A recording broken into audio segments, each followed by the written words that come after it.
Hi, my name is Drew Lockhart.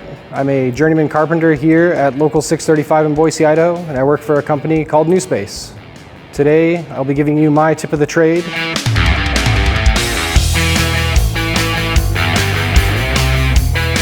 I've got a trick here on building your basic headers for doors and windows, mainly for interior systems guys. Starting off, I guess I'd like to explain the snips that I like to use. I usually buy these Midwest angle snips in a left hand, even though I'm right-handed. And then I take the grips and I will reverse them. That way, it will provide your clean edge to the inside and your throwaway edge to the outside. And you can look over the top of the snips versus cutting down and at an awkward angle. Let's say we're dealing with a rough opening of 3 feet. And you know that the width of your studs are about 1.25 inches. You'll start off on a fairly clean cut or factory end on your track and pull over 2.5 inches. Make yourself a little mark. And if you know you got to go 3 feet, then you're going to come off an extra 2.5 inches like you started with. So that will bring you to 38.5 plus your additional 2.5 inches for the ears on the other side of your header. And what a lot of people will do now is they'll square their marks over and then proceed to cut it out with their snips, which is totally fine. You're still going to need snips.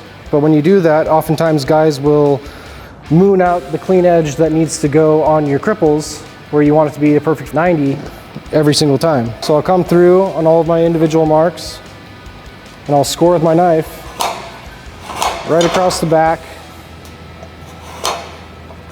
of each of my marks.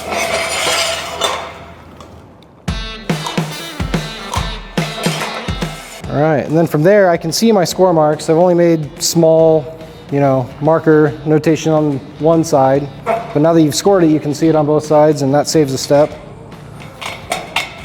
Just a nice clean cut all the way through. And then since I've scored it, you can just bend, and it usually comes off fairly straight and clean. And now, for your takeaway to make your ears to attach to your cripples, you'll just take your top ridge right down to your score mark, and then from there, you can just bend it back and forth, and it's going to break cleanly on that line that you scored. And then you've got a perfectly square header to butt your cripples into. And I'll clean up the edges because nobody likes sharp corners gouging them, and rinse and repeat on the other side. So there, we can just bend and the tab's gone and you're perfectly square. Remove the corners.